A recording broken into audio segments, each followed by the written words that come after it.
Hi, our topic is BT cotton. Let's have a fresh start. Our group members are Sim Cheng Hui, Chia Se Hui, Wang Pei Shi, and also Yvonne Khoo. The background of the issue. Pollination is a process by which pollen is transferred to the female reproductive organ of a plant. A plant breeder tries to exchange genes between two plants to produce offspring that have desired traits. The problem of pollination is limited to exchange between the same or very closely related species, long time to achieve desired results, and also the characteristic of interest do not exist in any related species.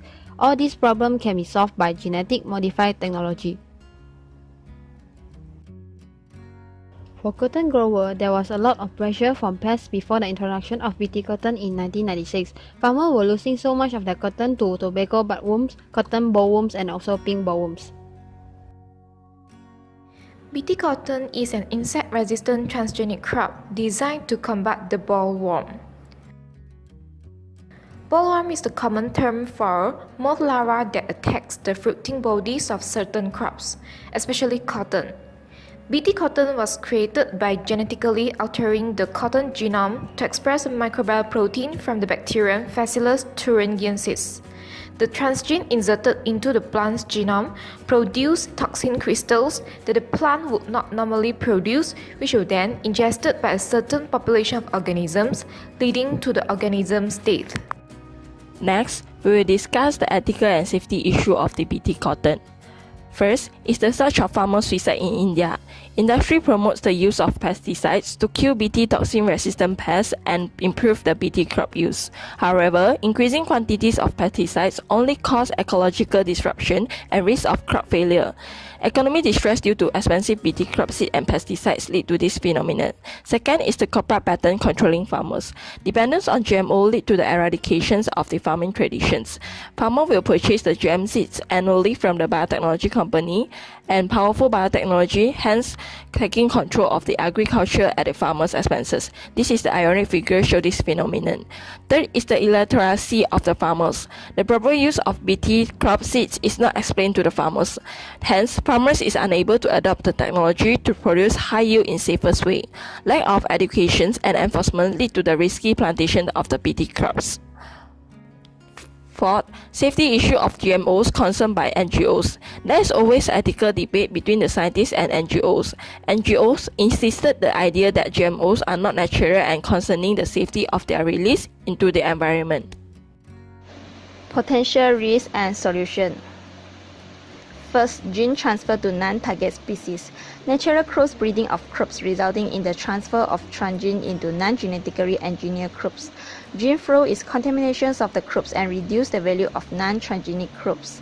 It is reduction of herbivory by BT susceptible insect species. In India, BT gene has been introduced into hybrid developed from the New World cotton species such as the Gossypium hesitum and G. barbaratum, which are tetraploid. Non-target effect of BT cotton. All BT crops are designed to target one species or a particular group of species. BT cotton might negatively affect a natural enemy population that is important in suppressing the pest population and cause greater damage to the BT crops. In US, ecological risk assessment of non-target effect are done through a traditional ecotoxicological model of the risk assessment. Next, development of pest resistance. The evolution of the resistance to BT in target pests is a serious risk with high adoption rate of BT crops. The mechanism for resistance are altering glycosylations of binding site in the blush border membrane, altering midgut protease activity, or enhancing midgut epithelium regeneration. The solution: planting of refuse with non-transgenic crops near to BT crops that express high level of the toxin can delay the evolution of resistance. The research company is Monsanto, an agricultural company. The basic step for genetic modification is start from grabbing gene from the seed. After that, insert the gene into the Bacillus thuringiensis and also to the plant. Grow the plant in the growth chamber. Lastly is a planting. The cycle will be repeated when inventing the new traits. The technique used by Monsanto is seed chipping. They shave off the part of seed for genetic sequencing and then create a genetic database for the plants. This is most commonly used when transferring the CRE1AC gene. This is a seed chipper that invented by Monsanto. The next technique is gene gun. They attempt with the transfer of CRE to AB gene. They coating the small gold particle with DNA material required for insertion projecting into the cotton nucleus. This is the gene gun. These are our reference. Thank you. Bye.